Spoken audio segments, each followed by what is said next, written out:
All right, so we're back with Proclus, excuse me, Proclus on the Timaeus, and we were looking at last time some different aspects of intelligence.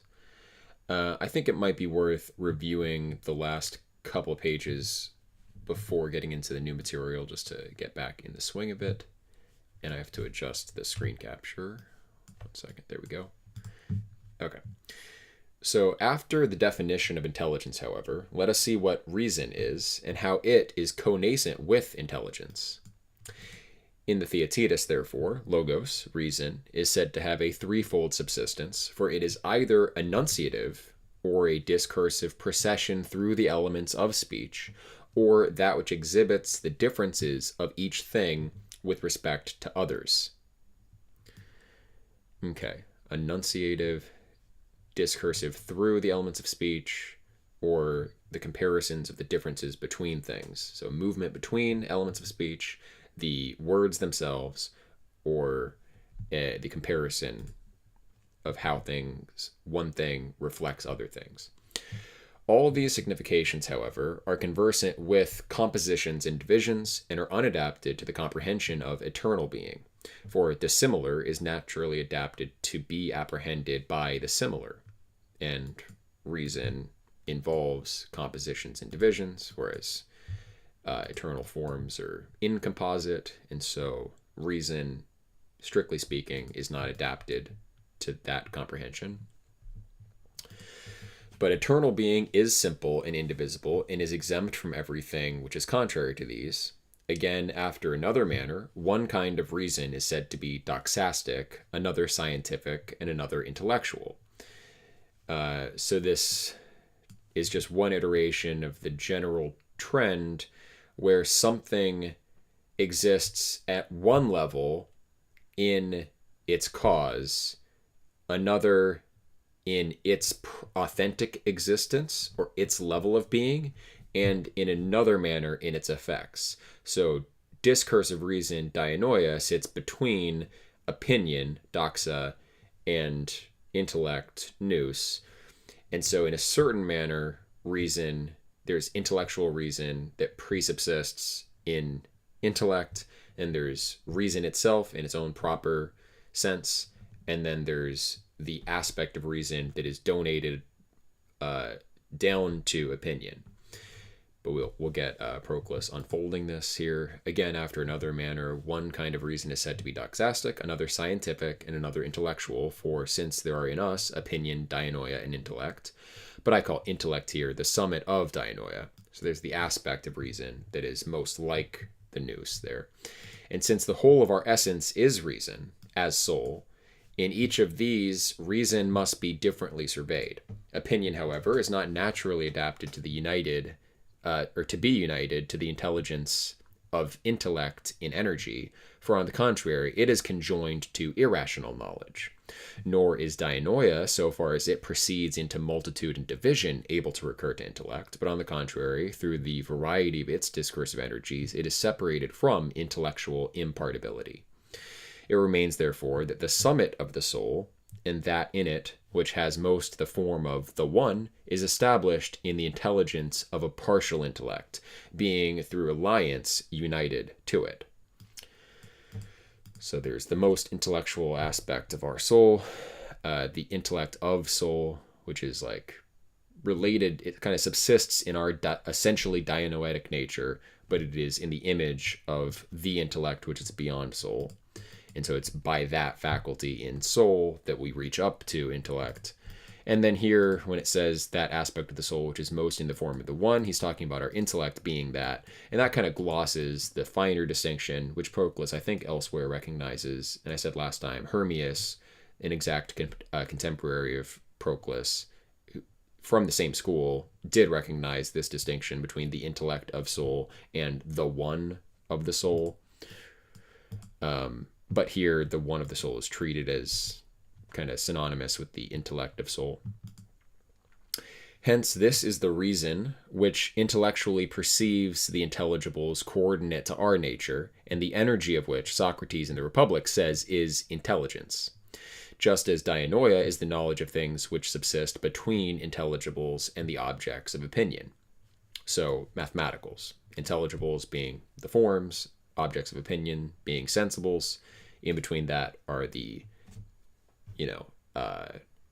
manifolds, divided, multitudinous mathematical entities that are less simple than intelligibles, but more like definite and united than sensible objects. If, however, intelligence is the energy of this reason, it will be a certain intellect. Plato, in the following part of this dialogue, says that this reason is the same. That this reason, in the same manner as science, is ingenerated in the soul when it is moved about the intelligible. But that science has a more various energy, apprehending some things through others, and intellect a more simple energy, intuitively surveying beings themselves. This highest, therefore, and most impartible portion of our nature, Plato now denominates reason as unfolding to us intellect and an intelligible nature. So Plato, in the dialogue, is kind of glossing reason, Proclus is bringing out these fine distinctions of different aspects of reason. Plato's talking about the highest aspect of reason. And typically, when Plato mentions some example or some concept in any context, he's talking about the superlative aspect of it, or the prime aspect of it. For when the soul abandons fantasy and opinion, and various and indefinite knowledge, but recurs to its own impartibility, according to which it is rooted in a partial intellect, and having run back to this, conjoins the energy of itself with the intelligence of that intellect, then it intellectually perceives eternal being together with it, its energies being both one and twofold, and both sameness and separation being inherent in its intellections. For then, in its intellections. For then the intelligence of the soul becomes more collected and nearer to eternal things, in order that it may apprehend the intelligible together with intellect, and that the reason which is in us may, like a less light, energize in conjunction with one that is greater. For our reason, in conjunction with intelligence, sees the intelligible. But the intelligence of intellect always sees it and always is, and conjoins reason to this when reason acquires the form of intellect. Okay, so intelligence of its nature eternally energizes its intelligence. Intellect eternally energizes soul, energizes through time, but soul can kind of harmonize with intellect and participate of intellect and have a discursive kind of approximation to the intellect itself. After what manner, however, is truly existing being comprehended by a partial intellect or by reason? For this is still more admirable. May we not say that though the intelligible itself cannot be comprehended by intellect and reason, because it is superior to all comprehension, and comprehends all things exemptly, yet intellect, possessing its own intelligible, is also on this account said to comprehend the whole of an intelligible nature. So the intelligible itself is beyond intellect. The second hypostasis, where the forms are, you have the intelligibles, the intelligible and intellectuals, and then the intellectual nature itself. The intelligible and intellectual is a dividing up of the forms, kind of proliferation of the forms into multiplicity. And then intellect is the reversion back, gathering together all these now unfolded forms. So in a certain manner, intellect contains the intelligibles and is said to comprehend them. But in another manner, because the intelligibles are the source of intellect and therefore transcend intellect, intelligibles themselves can't be fully comprehended by anything other than themselves and entities above themselves, which are obviously themselves entities in the first hypostasis, super intelligible because they're beyond intelligible nature. But then it's important to note that the intelligibles themselves, despite their name, are not intelligible to us because they transcend us so much. But in a certain manner, we come to know them because of our participation in intellect and intellect's participation in the intelligible. But reason, through the intellect, which is coordinate to itself, receiving the conceptions of real beings, is thus through these said to comprehend being.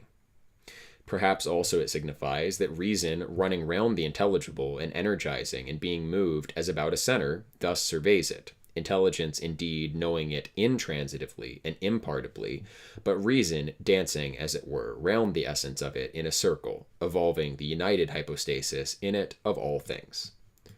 Okay, and now we're to the new stuff. This imagery Plotinus uses in talking about how the planet, the motion of the heavenly bodies, is in imitation of like divine reason, which always circles around the intelligibles.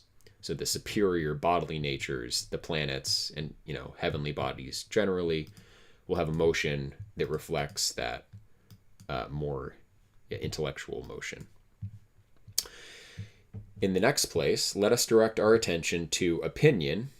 And then there's like a Pythagorean basis for that as well, where like straight line motion, which characterizes sublunar bodies, that the line has two ends and the dyad is associated with the indefinite.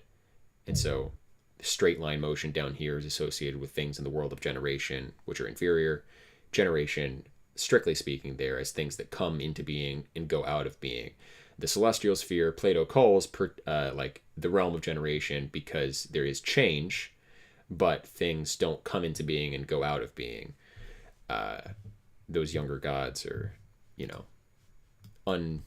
they're not born in time, and yet they participate of a temporal nature. But anyway, the circular motion, the circle doesn't have two ends. It's more united than the straight line. So the superior motion is circular.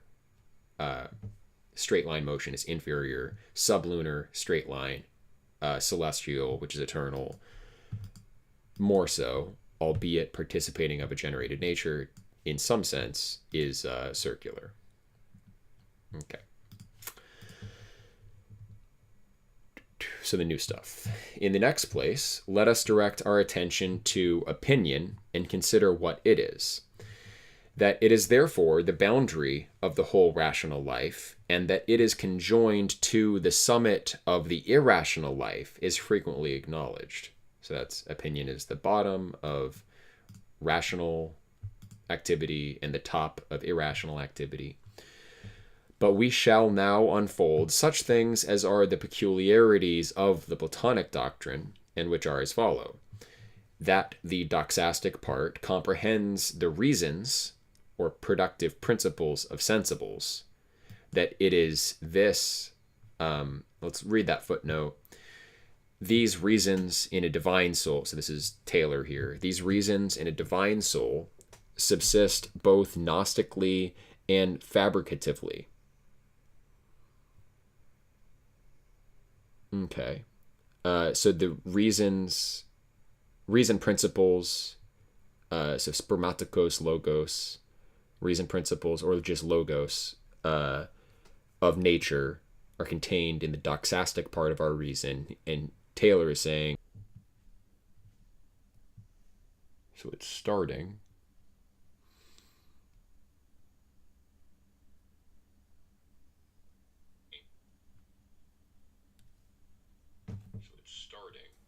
Seems like you're back. Yeah. Yeah. Yes, it does seem that way. So let me get the screen share going again in the Jitsi real quick. Apologies, my power went out, but then came right back on. So could have been worse, I guess. All right. So we're good to go. Talking about opinion in this footnote. So the doxastic part of our reason comprehends the reason principles of sensibles. Those are the formative principles of the natural world. So it's not, so I guess like the rational part of us, the, authentic reason or dianoia in itself is more the mathematicals, whereas opinion doesn't just comprehend the sensible natures themselves, but the natures of sensibles, or reason principles of sensibles, that kind of give rise to sensibles. So that's probably the highest aspect that the doxastic aspect of reason encompasses. But that footnote again, these reasons in a divine soul subsist both gnostically and fabricatively. So in a divine soul, the reason principles of nature are known and are also manufactured from that soul, which makes sense because nature, where these reason principles of nature subsist, is between soul and body. And so divine souls, like the universal soul, will not only know those reason principles of nature, which are subordinate to them, but they also produce them.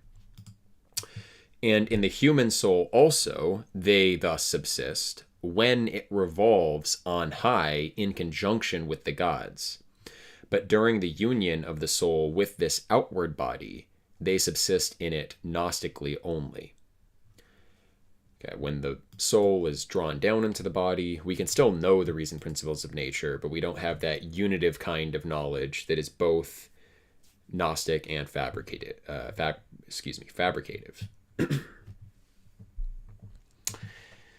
So we were back up here. That the doxastic part comprehends the reasons or productive principles of sensibles. That it is this. My computer is still opening stuff. Here we go. Okay.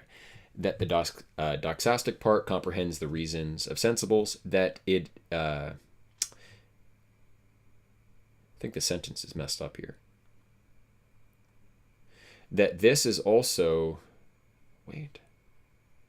What? That it is this also which knows the essences of them. Okay, so not just the reason principles of sensibles, but the essences of sensibles. And their essences, if it's translated from ousia, which it probably is used in a kind of loose sense. In a strict sense, souls are the first type of essences. Bodies themselves don't really have essences. In that essences are self-subsistent, necessary beings. No sensible object is a self-subsistent necessary being. So they don't have essences in the strict sense, but there's some wider sense of essence, closer to the Aristotelian use of the term.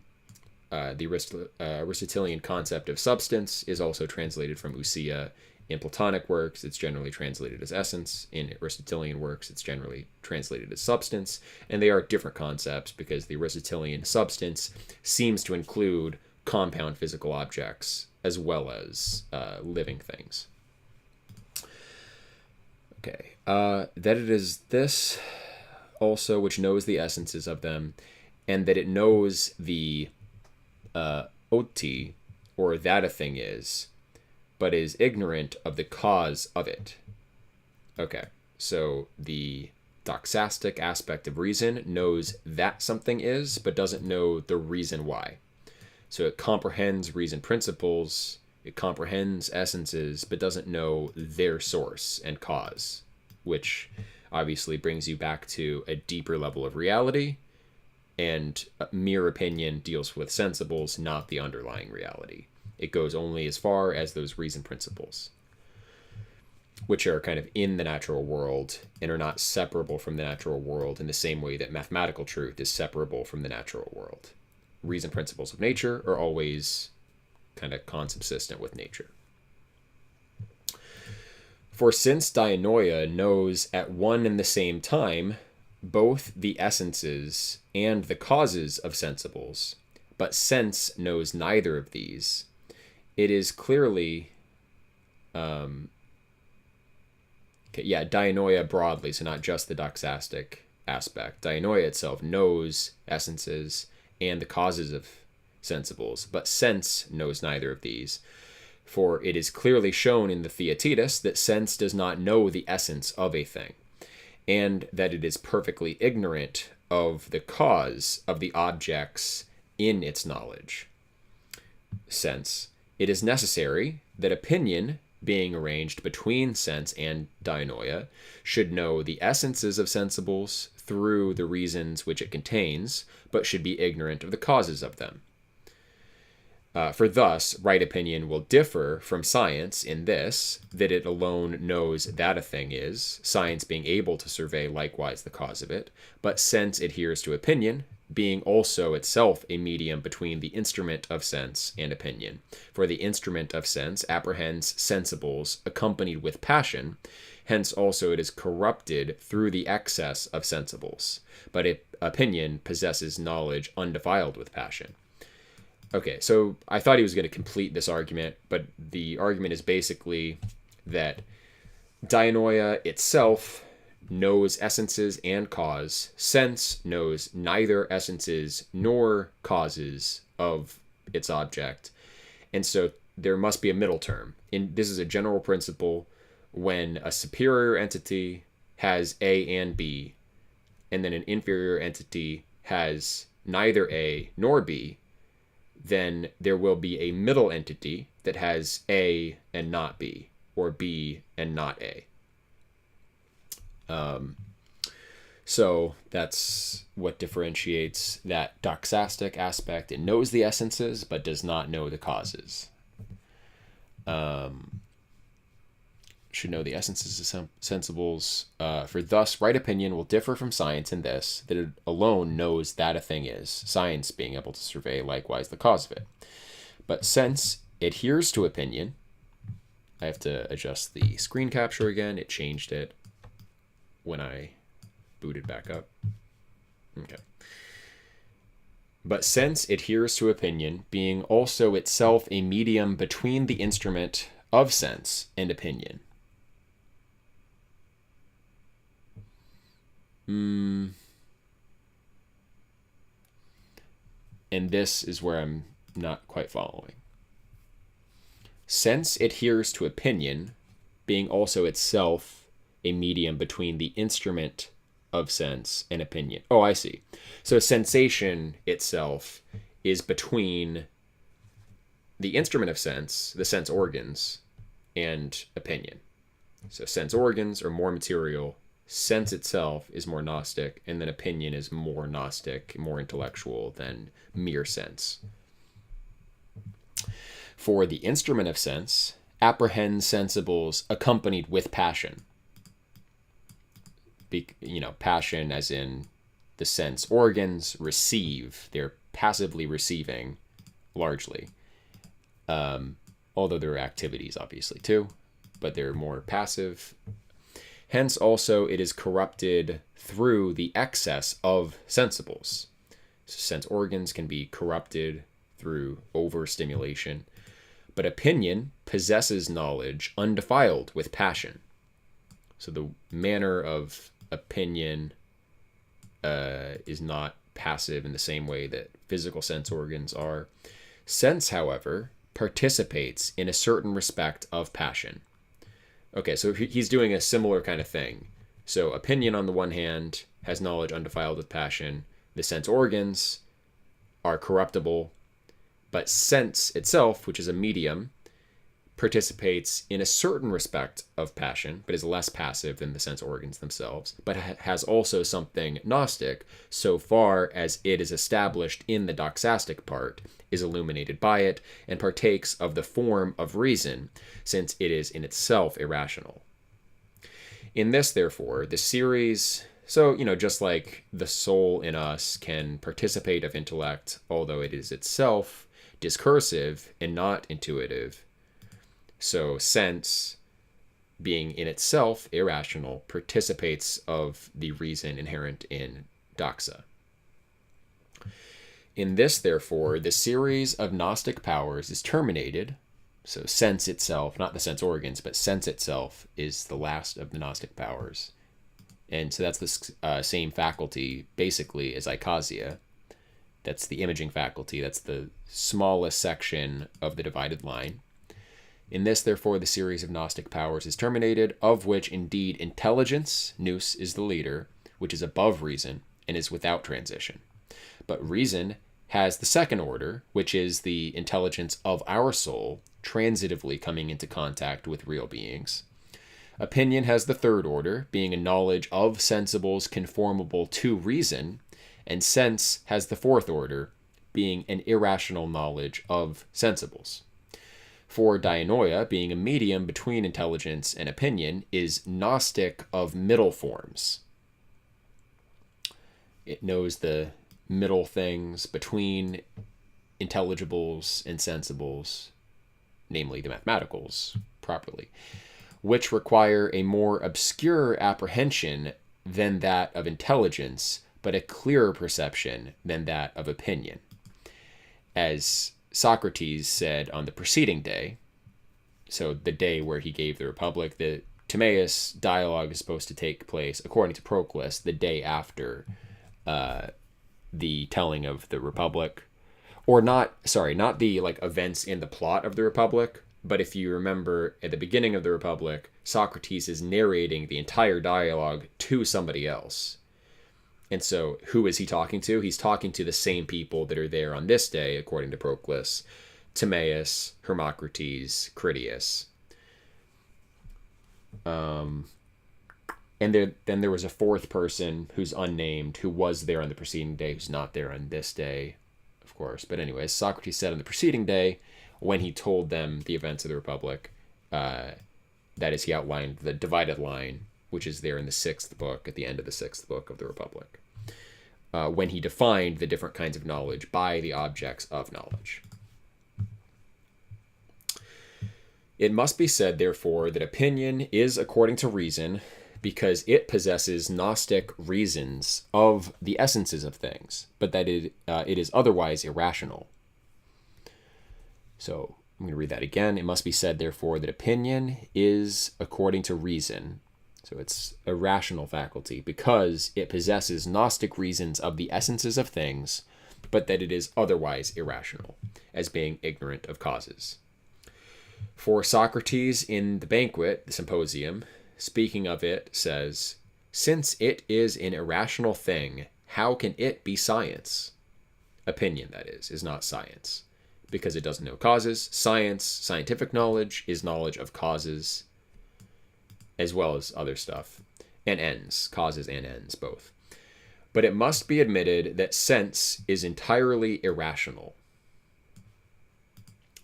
Sure. For in short, since each of the senses knows the passion produced about the animal by the object of sense, hence intelligence is an intransitive, but dianoia and reason a transitive knowledge, opinion a knowledge in conjunction with reason, but without the assignation of cause, sense an irrational knowledge of passions, and the instrument of sense passion only. Thus, for instance, when an apple is presented to us, the sight indeed knows that it is red from the passion about the eye, the smell that it is fragrant from the passion about the nostrils, the taste that it is sweet, and the touch that it is smooth. But then, what then is it which says that the thing presented to us is an apple? That's opinion. For it is not any one of the partial senses, since each of these knows one certain thing only about the apple, not the whole of it, nor does even the common sense know this. The common sense is a term that I haven't seen in the Greek, so is that koinai ikasia or something? So I'm not sure what the common sense is. I hope he goes into that more. Karnik, do you remember ever running into the common sense? No. And it's something that's not capable of apprehending essences of things. But the way Proclus is talking about it, it seems to be superior to individual sensation. Maybe this is like the sensation that takes place through the collective pneuma, because the pneuma is what joins the body and soul at a certain level. And so it's via, like in the detailed theory of sense that maybe Proclus will get into, I'm not sure, but we've seen in other sources, the pneuma, like I think in Hermias's commentary on the Phaedrus, the pneuma conveys, it's kind of a medium between opinion and sense, that conveys sense data to the soul. And so maybe the common sense is the collective action of the universal pneuma as opposed to our individual pneuma. but that's a stretch. But that apparently doesn't even grasp essences of things like opinion does.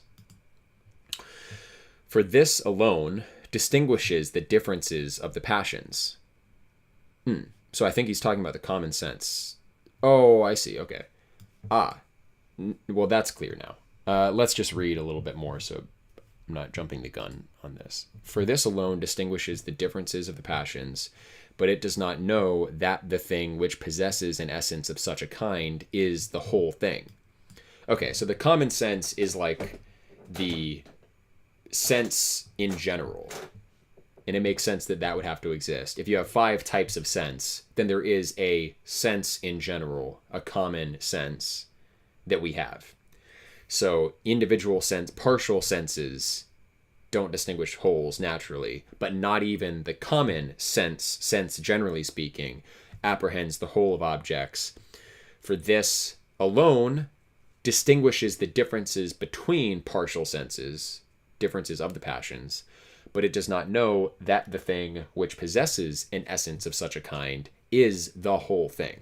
So it doesn't bring all of those sense data together into a whole and knows that it is a whole. Instead, it's a common medium of senses, but it doesn't have that containedness that, lets us know that we're dealing with one whole thing, and that's exhaustive of the thing in question, or something like that. Hence, it is evident that there is a certain power superior to the senses, which, knowing the whole prior to the things which are, as it were, parts, and surveying the form of it, is impartibly connective of these many powers. So hence it's clear that something above sense exists, by which we know the existence of the whole object. We have that, the archetype of the apple in our mind already, and that's why we can identify it. This power, therefore, Plato calls opinion, and on this account he denominates that which is sensible doxastic. So, opinion is knowledge of the objects that cause sense perception. Sense itself doesn't know the objects themselves. That's in the allegory of the cave, where sense is the shadows, the sensible objects are the puppets, and from the perspective of us in the cave, just witnessing the sensible world, we have opinions about the objects that cause, the real objects, the noumenal objects that cause the sense perception. And then, of course, outside the cave, you get to the deeper levels of reality.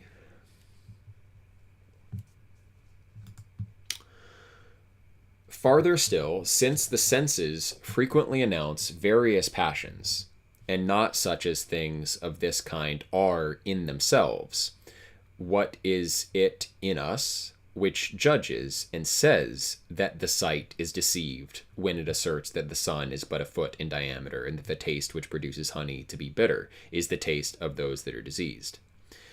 For it is entirely evident that in these, and all such like particulars, the senses announce indeed their own passions, and are not perfectly deceived.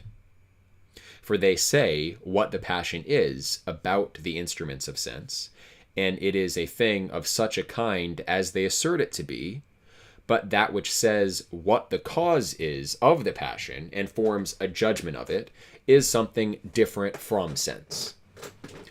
Hence, there is a certain power of the soul superior to sense. By the way, this is like very close to Schopenhauer's concept of the understanding. So Schopenhauer's understanding, I don't remember the German. No, I don't remember. Is similar to opinion.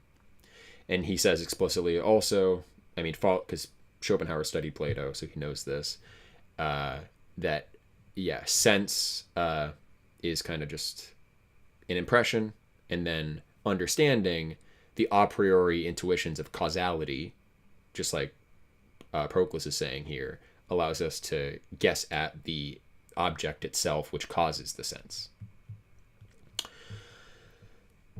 Hence, there is a certain power of the soul superior to sense, which no longer knows sensibles through an instrument, but through itself, and corrects the grossness of sensible information.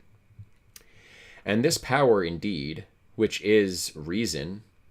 Now, isn't this like so much more sophisticated than Locke? It like modern epistemology is a big step backwards from this. Not all, obviously, like very recent epistemology can go beyond, but like early modern philosophy is not even at this level. Okay. So, hence, there's a certain power in the soul superior to sense, which no longer knows sensibles through an instrument, but through itself, and corrects the grossness of sensible information. And this power, indeed, which is reason, as with reference to sense. So, doxa compared to sense is reason, is irrational, as with reference to the knowledge of truly existing beings. So, compared to sense, opinion is rational. Compared to knowledge of the forms, opinion is irrational. But sense is simply irrational. On this account, Plato in the Republic, calling this power opinion, shows that it is a medium between knowledge and ignorance. For it is indeed a rational knowledge, but it is mingled with irrationality, knowing sensibles in conjunction with sense. But sense is alone irrational, as Timaeus also denominates it. In the first place, because it is also inherent in irrational animals and is characteristic of every irrational life. For by these things, what is said in the Theaetetus distinguishes it from science. In the second place, because in contradistinction to all the parts of the irrational soul, it is disobedient to reason.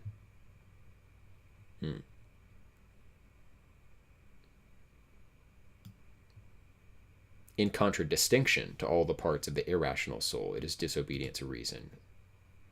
For the irascible and epithemetic parts are obedient to reason and its mandates, and receive from it erudition. Interesting. So he's talking about the inferior two aspects of the soul beneath logistikon, so thumos, the irascible or spirited emotion aspect, and then epithemetic or appetitive, epi under thumos, epithemetic, appetitive part, are obedient to reason and its mandates and receive from it erudition. So interesting. Opinion, is he going to say doesn't do that in the same way? But sense, though it should hear reason 10,000 times asserting that the sun is great, because he's not talking about reason, he's talking about sense. Though it should hear reason 10,000 times asserting that the sun is greater than the earth, yet would still see it to be a foot in diameter and would not otherwise announce it to us. Okay, so that's interesting. Our spirited motion and our appetites can change according to the dictates of reason, but sense itself is stubborn and just stays the same. In the third place, the sense data. Obviously, our understanding, our opinion of what goes beyond it can change according to reason, but not the sense data itself. In the third place, because neither does it accurately know that which it knows, for it is not naturally adapted to see the essence of it. For it does not know what a white thing is, but it knows through passion that it is white. It likewise is not separated from the instrument of sense, and is therefore on this account irrational, because it is consubsistent with the body. The body's irrational. For thus, in the Gorgias, irrational knowledge is defined to be not scientific, but conjectural. In the fourth place, sense is alone irrational because it is the boundary of the whole series of knowledge, possessing an essence most remote from reason and intellect. Okay, so it is alone irrational because it is the boundary of the whole series of knowledge.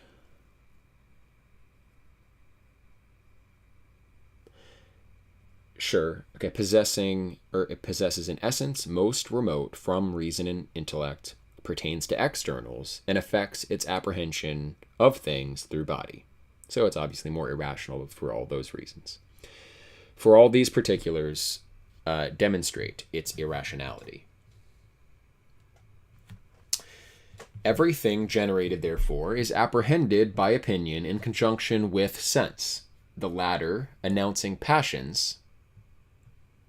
So, yeah, every generated thing apprehended by opinion and sense in conjunction, sense announcing passions, but the former opinion producing from itself the reasons of them and knowing the essences of sensibles. And as reason, when in contact with intelligence, sees the intelligible, thus also opinion, co-arranged with sense, knows that which is generated. Yeah, so that's pretty compelling. Reason, when in contact with intelligence, which is superior to it, sees rationally intelligible nature, and so reason, opinion, when participating with sense, in conjunction with sense, knows generated things. For since the soul is of a middle essence, it gives completion to a subsistence between intellect and irrationality. For by its summit it is present with intellect, but by its ultimate part it verges to sense. Hence also Timaeus, in the former conjunction, arranges intelligence prior to reason as being more excellent, but in the second place places opinion before sense. For there, indeed, reason is posterior to intelligence as being a less intellect, but here opinion is prior to sense as being rational sense. Opinion, however, and reason circumscribe the whole breadth of the rational essence. Okay. But intellect is our king, and sense our messenger, says the great Plotinus. So reason, again, strictly speaking, is dianoia, like clear perception of mathematicals, algorithmic, discursive reasoning, and then opinion, conjecture about the nature of the cause of sensibles. Like that's rational, that's of the soul itself, but intellect is beyond the level of soul, and sense is beneath the level of soul. So sense needs intermediaries, as we've just seen, to get up to the soul itself, which is inherently dianoetic, and that's the proper level, opinionative and dianoetic. But intellect is our king, and sense our messenger, says the great Plotinus. Reason, indeed, together with intellect, sees the intelligible, but by itself it surveys reasons or forms that have a middle subsistence. And opinion, in conjunction with sense, sees that which is generated, but by itself it contemplates all the forms it contains. So this is the part of opinion that has the reason principles of nature, concerning which we have elsewhere spoken, have shown how these forms subsist, how the place of them is the doxastic part of the soul, and that the intelligible is apprehended by reason, but by opinion the intelligible is seen as a doxastic object. So all things are in all, but according to each. So in opinion, we have opinions of the intelligible. In reason, we have rational knowledge of the intelligible. In intellect, we have intellections of the intelligible.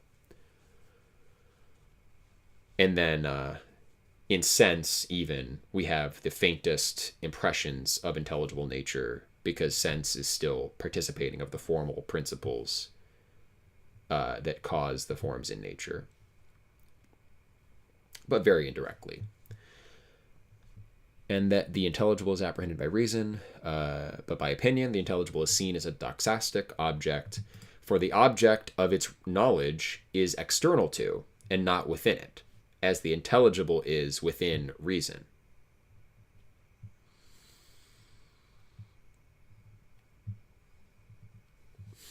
Okay. So when opinion grasps after intelligibles, the object of its knowledge is outside of it. Whereas the intelligible is somehow within reason itself, not the lower aspect of reason. Hence the object, and that's by participation, not by its own characteristics per se. Although maybe you could even defend that, because the soul, the essence of the soul is basically a composition of forms. And so as the soul reverts on itself, it does kind of see the images of the forms in itself. But opinion, being that aspect of reason that's kind of downward facing, looking outward, doesn't have the intelligibles in itself. What it has in itself is those reason principles of nature, which are inferior to the intelligibles, and inferior to mathematicals, inferior to souls, but superior to actual bodily objects themselves. Hence, the object is not comprehended by it, but is called opinable and not sensible, because opinion knows indeed the essences of things, but sense does not. Hence, too, it receives the appellation of a clearer knowledge, which knows what a thing is, but not alone that it is, which latter we say is the employment of sense. Sense knows that something is happening, but not what is happening. And in consequence of this, Timaeus very properly calls that which is generated the object of opinion. For this is Pythagorean, since Parmenides also considered the discussion of sensibles. So, and Proclus is interpreting the Eleatics as being within the Pythagorean school more broadly. That's true in terms of what we know of the sequence of teaching here. They did study with Pythagoreans. They're kind of an offshoot. The Eleatics are an offshoot of the Pythagoreans. Since Parmenides also considered the discussion of sensibles as a discussion according to opinion, sensibles being in their own nature perceptible by this power of the soul. Hence, it is not proper to call that which is generated sensible alone, because sense is not Gnostic of any essence, but the object of opinion without the addition. Because sense is not Gnostic of any essence, nor the object of opinion without the addition of sense. Okay, and we're at an hour, and I would keep going because we missed some in the middle, but I have to sing at church today. Usually my wife sings and I play the keyboard, but my wife is visiting family in New York, so I have to sing. So I'm going to stop talking. Any thoughts on today's reading?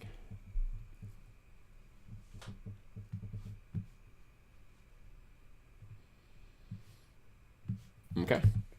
Well, can you hear me, Eric? Yes, I can. Yeah, I thought it was good. I'm understanding quite a bit naturally. I understand the allegory of the cave, and I think I've read some of the Republic too for school. But if I can tune in next week, I'll see. But is there something that is there somewhere where I should start to get a better grasp? Well, this is a commentary on the Timaeus. So first of all, read the Timaeus, because he's commenting on, there was a quote that all of this is elaborating. He's also going much further than the text of the Timaeus, going well beyond it. But yeah, it would help if you read that. And then the rest of this curriculum, all the recordings are there. You have access to them. I should have DM'd you. I did, right? All the playlists? Yeah, you did. Okay. So you can get caught up with that, or you could read those texts yourself. I don't know if there's any quicker way. I would say in terms of understanding the system of Platonism, the best single text is the Elements of Theology by Proclus. But if you wanted to get into it the right way, so to speak, it is to go through the Iamblichean curriculum, read the dialogues, read the Neoplatonic commentators on them. Or again, if you just watch the previous sessions, we read the dialogues collectively, and then we incorporate Neoplatonic commentary. We don't read through all the commentaries themselves, but we, find salient points and throw them in there. So that might be the best way. All right. Thanks, Eric. Mm-hmm. But yeah, definitely read the Timaeus. It gets a little bit challenging, but I think it's even if you have no background in it, it still is entertaining at some levels of the text. And of course, it's where the Atlantis story comes from originally, so that's kind of neat to read the original. But okay, we'll go ahead and wrap up. Take care. We have groups tomorrow as usual.